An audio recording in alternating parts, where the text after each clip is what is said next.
Jacques Nienaber versus Rúaidhrí O'Connor, as to give it its proper title.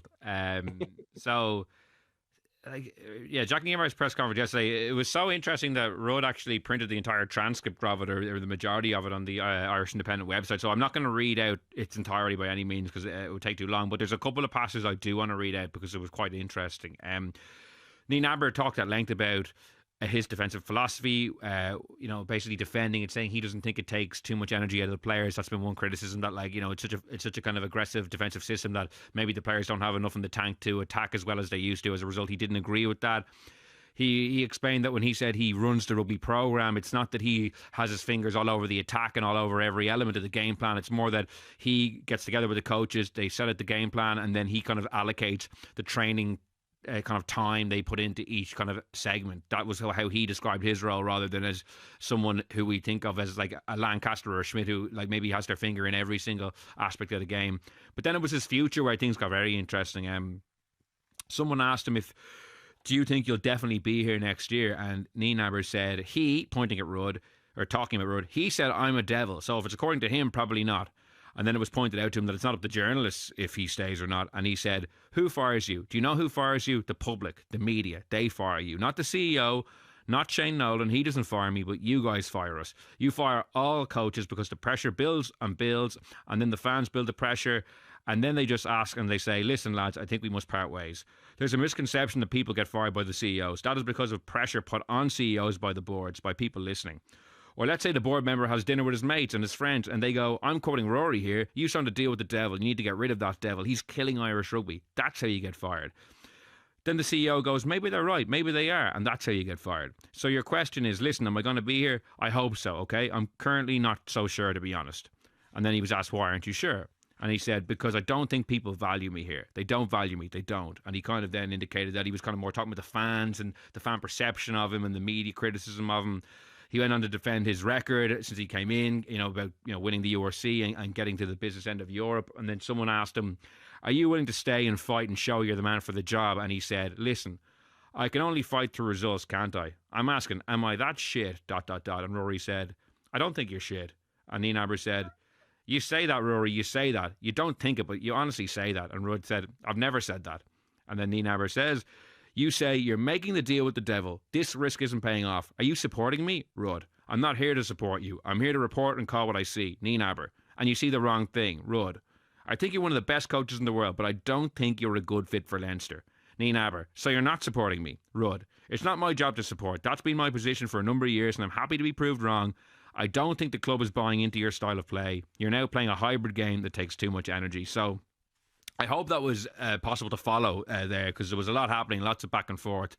But basically, Luke, it was Nienaber who clearly, like Leo, clearly a guy hurting from the criticism. Like sometimes you might think that guys in his position who've won World Cups, who are operating at a high level, they don't really pay attention to what's written about them or what's said about them. But you can clearly tell with the back and forward road, like, he's been really put out by the criticism of him, and he really wanted to kind of have his say and kind of have a back and forth on it. Yeah, I mean, I don't have a problem with that. I thought it was a good exchange. Then he was, I does feel a little over emotional, but I think that's what pressure can do to you at times, But like, it's clear that he really cares about it. I think it sounds like he's a guy who wants to feel a bit of the love. I'm sure he's getting that out of South Africa because they're so much better than everyone else, and they're kind of pumping all the other teams. But clearly in Ireland, it's been a bit more of a challenge, and it's such a different setup. I think that defense to what they're kind of used to, and it's so different to what they're to I think where Irish teams have had good I think historically where Irish teams have had kind of good success in terms of defensive systems, it's kind of been a different way, and it's a little bit more flexible, and I think it's worked better, honestly. Yeah, he's in an interesting place he finds himself in, and it's very, very important that they go on and win the league now if he does want to kind of, I suppose, turn fan perception a little bit in his favor. But I would probably disagree. Like it is interesting. I thought he gave some kind of good insights into maybe why he's so convincing and why, I thought there were good arguments he made around, the other teams kicking the ball because they were under pressure. And that, yes, it's a higher press defense, but that they defend for less phases because it's, if they're kind of delivering it well. But I suppose what I would say is I don't think against the bigger teams that they have delivered it well, and I think that they missed too many tackles with it. And I think some of the bigger teams are able. They don't. The bigger teams don't need to have as much ball or as much pressure on you for as long against that defensive system, because when they bust you open, they really bust you badly, and it's all over very quickly, and it's very hard to recover. And I do still think that it takes a lot out of you to be kind of coming off the line. And I think they've got away on some of the penalty stats as well, because lots of teams have had penalty advantage against them and not actually use the penalty at times, or 3 penalties are rolled into 1. Because I do think it's been a contributing factor into why there's been, I think, a bit of a snowball effect when there's a mistake. It's very, very hard, I think, to recover in this position. But what I did think was interesting was that he did say he thinks he could. I thought he was kind of leaning towards a view that maybe he thinks he can coach a different system if needs be, that he's done it before. So, like, does it require a bit of a rethink? It sounds like he doesn't think it does, and that he was putting the foot of the blame on maybe, I think, inadvertently on the attack. I don't know if was that your read on that? That was mine. Like, it sounds like they thought that they missed loads of opportunities and mistakes were the kind of big things that cost them. And there's a little bit of truth in that, certainly. Yeah, I thought it was a really interesting exchange. So he seems like a guy who, like, he needs to feel a bit of the love, I think. He sounds like a very interesting guy in how he thinks about the game. He's certainly taken a different view on many of us about why maybe Leinster lost the game, and maybe felt like he stepped back a little bit from taking a little bit of responsibility for it in a little bit of a way. Like, unless it's that defined that he's not the head. My understanding was that he was the head coach, but that he had kind of, he was, really focused on the attack. But the head coach is surely not just allocating training time. Like, surely he's going, yeah, that makes sense. That does, surely he's kind of proofing what's being put in front of him and going and saying, yeah, look, that makes sense. We're going to do that. I like that. Keep that in, keep that out. Surely it's more than just you do your job, I do my job. Or is Leo the guy then? Well, he doesn't mention Leo wasn't in that description, because he says, I don't tell Tyler how to run the attack. I don't tell Robin McBride. Yeah, that's what I'm referring to. Yeah. But he doesn't mention Leo at all in those discussions, which I thought was interesting. Jonathan, and what did jump out to you? I did think it was a fascinating back and forth, and Rudd was telling me that, like, when you read the quote, it sounds like you're calling me shit. I'm not shit. But apparently, like Rudd said, it was like the back and forth was in a much more conversational way than like when you just read the quotes on their own. It does.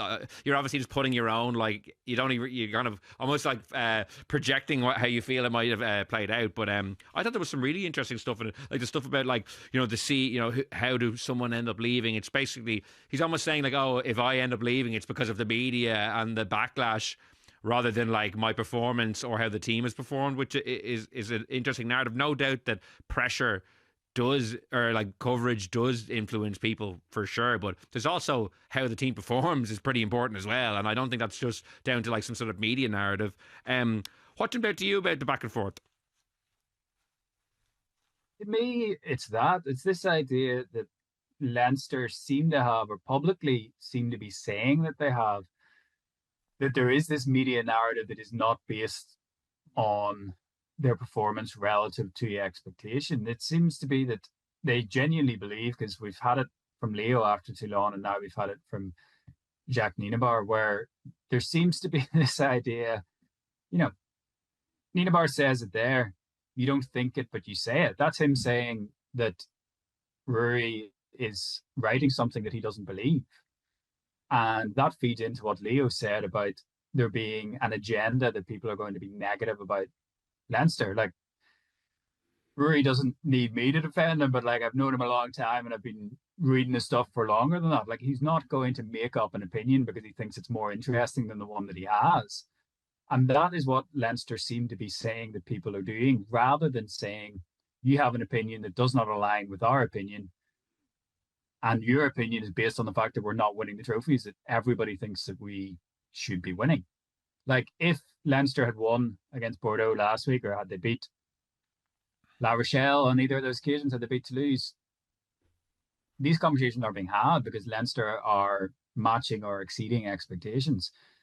And they seem to believe or conflate this idea that criticism of them is unfair, or criticism of them is uninformed. Like, they keep going back to this idea of being trolled. Like, somebody having an opinion that does not align with your opinion is not trolling. It's a difference of opinion. That's Rory's job. It's every pundit's job to state their opinion, and they seem to be really heightened against this, that people would have opinions that are not how they see themselves. But these are all based on the fact that they're not winning, or they're not winning the trophies that people think that their level of talent should be delivering.